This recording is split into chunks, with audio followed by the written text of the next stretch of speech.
Assalamualaikum warahmatullahi wabarakatuh. Puji syukur kita panjatkan kepada Allah Subhanahu wa Ta'ala, karena atas rahmat dan karunia-Nya kita masih diberikan kesehatan dan kesempatan untuk menuntut ilmu. Salawat serta salam semoga senantiasa tercurah kepada Nabi Muhammad Sallallahu Alaihi Wasallam dengan mengucap bersama-sama Allahumma sholli ala Sayyidina Muhammad wa ala ali Sayyidina Muhammad, dan juga beserta keluarga, sahabat, dan seluruh umat hingga akhir zaman. Amin, amin, amin ya rabbal alamin. Pada kesempatan ini, saya akan memaparkan hasil tugas saya dalam mata kuliah tasawuf yang mencakup 5 pokok bahasan utama. Yang pertama yaitu adalah 1. Alasan Nurholis Majid mendorong tasawuf sejak dini. Yang kedua, tanggapan terhadap kritik tasawuf.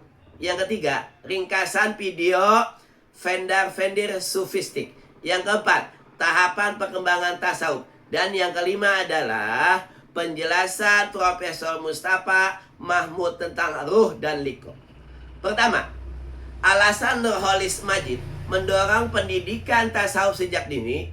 Nurholis Majid atau yang biasa disebut akrab adalah disapa Cak Nur, merupakan salah satu tokoh intelektual Muslim Indonesia yang sangat menekankan pentingnya pendidikan tasawuf sejak usia dini.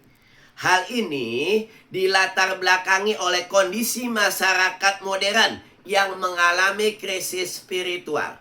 Dalam realitas pendidikan saat ini, kita melihat bahwa sistem pendidikan lebih banyak menekankan aspek kognitif atau intelektual. Siswa didorong untuk cerdas secara akademik, unggul dalam nilai, dan kompetitif dalam prestasi. Namun, di sisi lain, aspek spiritual dan moral seringkali terabaikan. Akibatnya, lahir generasi yang mungkin pintar secara intelektual, tetapi lemah dalam karakter dan akhlak. Kita sering menyaksikan fenomena seperti krisis kejujuran, rendahnya empati sosial, hingga hilangnya kesadaran akan nilai-nilai ketuhanan. Disinilah tasawuf hadir sebagai solusi.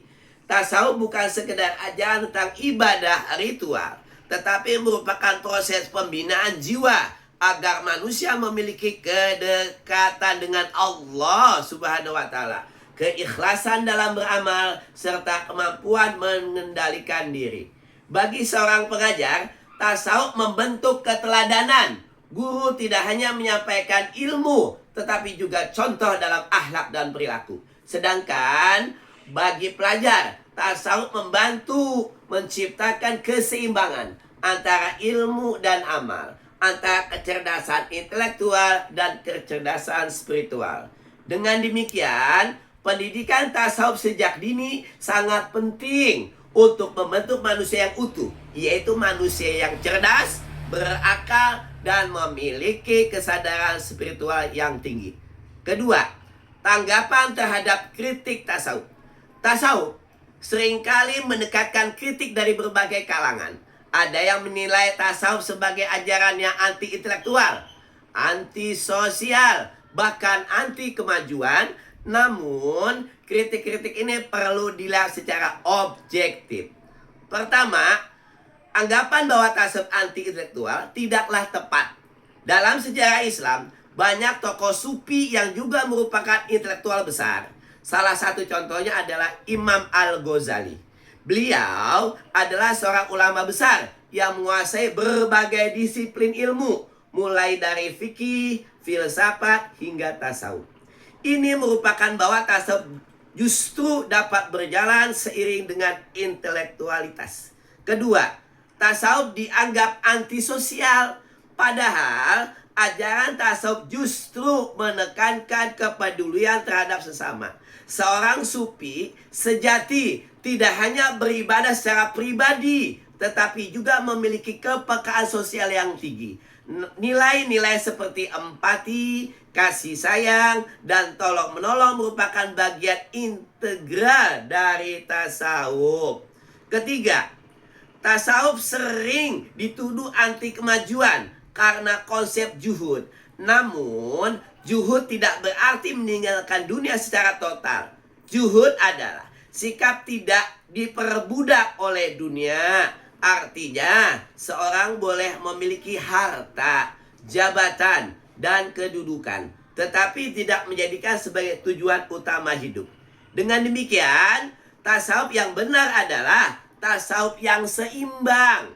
Ia mengintegrasikan antara spiritual, akal, dan kehidupan sosial. Tasawuf bukan pelarian dari dunia, tetapi justru menjadi landasan moral dalam menjalani kehidupan dunia. Ketiga, ringkasan video.